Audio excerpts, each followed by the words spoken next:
Hi, everybody. My name is Clinton Schrader, and I wanted to give you some insight as to my cultural experience. I view culture as your own perception of the world around you. And that perception changes and can be influenced by many different aspects of our life. For myself, I want to show you guys what sort of influences I had to build myself to my culture, which I try to keep as inclusive and accepting as possible. All right, so I have a presentation here for my cultural experiences, and I am going to walk you through that. All right, so first off, I have, let's see here. Here we go. All right, I have my influencers as listed, and I'll go into depth with a few of them. My cousin was diagnosed with leukemia at a very young age, and the pictures on the right show our relationship as a whole, as she sort of deteriorated as a human being. Um, my cousin was very important to me. We were really close. She definitely had a others first attitude and lease on life. She was a fighter. She had leukemia for 8 years, and definitely during some very crucial times of her life, she still put others first. And I feel like I try to take that and apply it to my life in general as well. My cousin meant a lot to me. She has accomplished so much in a very short amount of time. The next person that definitely influenced me and my culture and how I perceive that around me is my grandfather. My grandfather was in politics for 16 years. So when I was born all the way till when I turned 16, my grandfather was county commissioner of Hocking County. He definitely had a lot of influence on the citizens of Logan and the surrounding areas. He built a lot of public works and service buildings. And my grandfather has a very long history of helping others. Before he was county commissioner, my grandfather built houses, and he actually would donate houses to families in need, which was an amazing feat for somebody who grew up with absolutely nothing. He was a self made man, and I have a lot of respect for him. He mentored me and taught me a lot of things that I try to apply to my life today, and definitely something that influences my culture.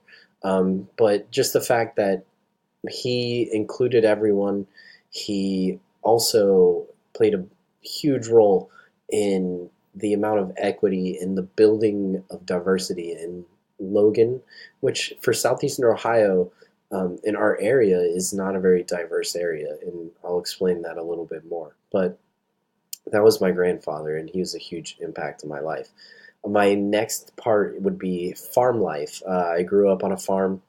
I've had sheep, horses, cattle, no, so many other animals, and I'll show some pictures here in a little bit. But the farm life instilled in me a work ethic, responsibility for things relying on you. Grandpa always said that a farmer never cares about what he's wearing; he just acts. And I think that's something that's important that I take with me every single day. Um, we we grew up very close to our grandparents, and um, we had a grange hall on our property. And a grange hall, if you don't know, is a meeting place for people in a township to exchange goods, to meet, to fellowship. And we ended up turning that into a church. So we had a church on our farm, which was extremely cool at some points, and it taught me a lot. But I'll get into that a little bit later. My next would be my educational background. I said I graduated from Ohio University in 2016 with an integrated social studies bachelor's for young adult grades 7 through 12.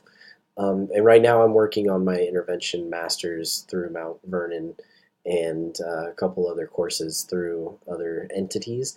But Farther than my own education, my family has a steeped history in teaching and other kinds of educational pursuits. My mom is a teacher. She's been teaching for 35 years. My grandmother was a teacher. She taught for 40 years and now is retired. My aunt was a English teacher, and my uncle was a superintendent and a principal. I'm actually recently engaged, and my fiance's uh, family is also full of principals and superintendents, so I have a lot to look up to, and education has definitely been at the forefront of my family for a very long time. There are some things that I was involved in when I was younger that definitely influenced my culture. 4-H, FFA, and sports groups. I think that these are great things that young people can be involved in because it does teach responsibility and work ethic and other sort of traits that I try to take into my classroom. But 4-H and FFA especially, they're very inclusive.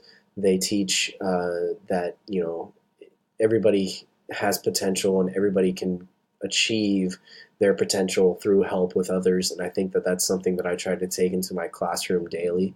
So those are definitely parts of my culture that I wish to share with you guys today. Um, Moving on, though, is my cultural memorabilia. I have here my cross. So this cross belonged to my grandfather, and the chain itself belonged to my grandmother. And the reason why that's important to me is that I explained my grandfather was a very big influence in my life, and when he passed away, I wear it every day to try to incorporate everything that he did into my everyday life, caring for others, promoting equity and diversity, and definitely trying to make a difference through my actions and not just words. Because, as we know, and the old adage says, action speaks louder than words. So that's something that I try to live by.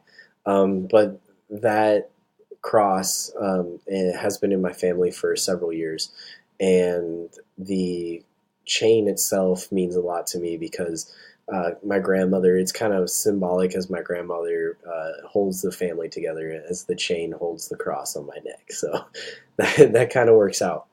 But moving on, this is a picture of my fiance. We just recently got engaged on the farm, and she's a huge influence on my culture and my life because she is a pharmacist, and so as a pharmacist, you help those in need. And definitely, we have the same work ethic and moral and values that entrench in us the fact that we have to help others if they need help, and that's something that I think is very important.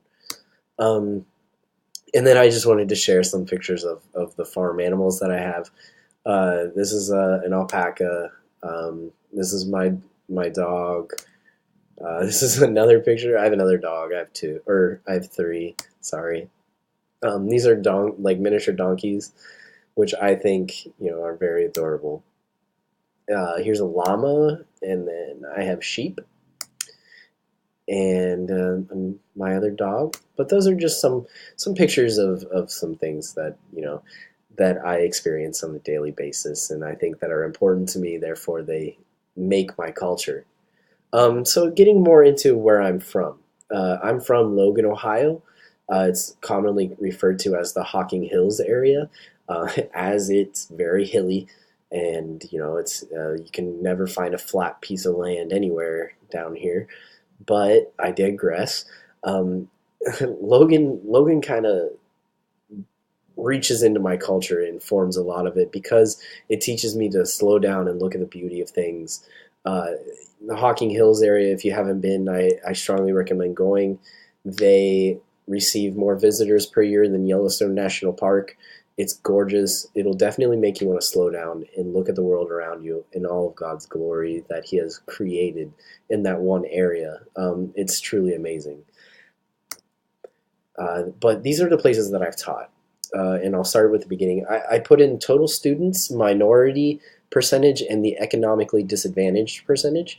The the most diverse place that I've taught and that has taught me the most has been Fort Hays, which is in Columbus, Ohio.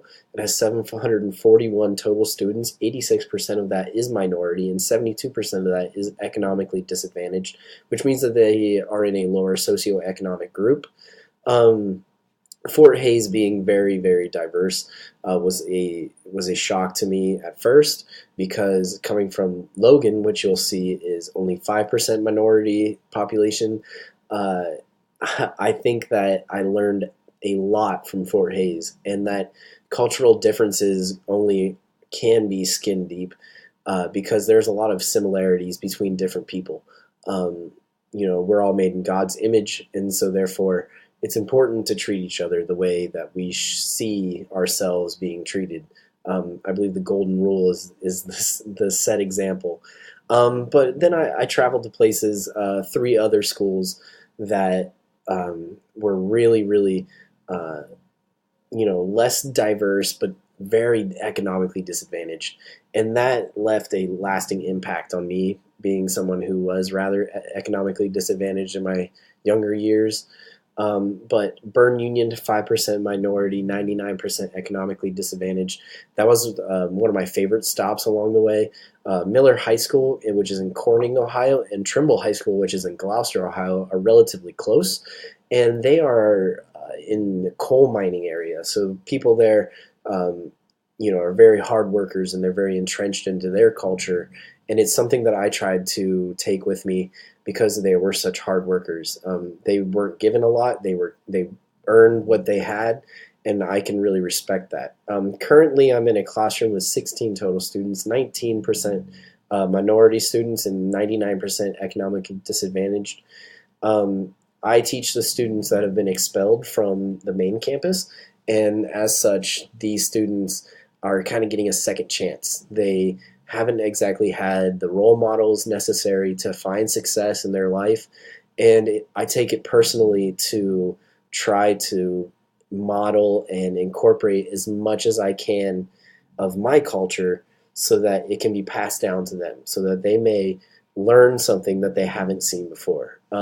Accepting others, giving back more than what you take, and definitely working hard to earn what you earn everything that you have, and that's what's important to me, and it's important to my colleagues at the Opportunity Center, and just letting the students know that they haven't been forgotten and that they have a second chance. But that is my culture, and that is how I've become the way I am.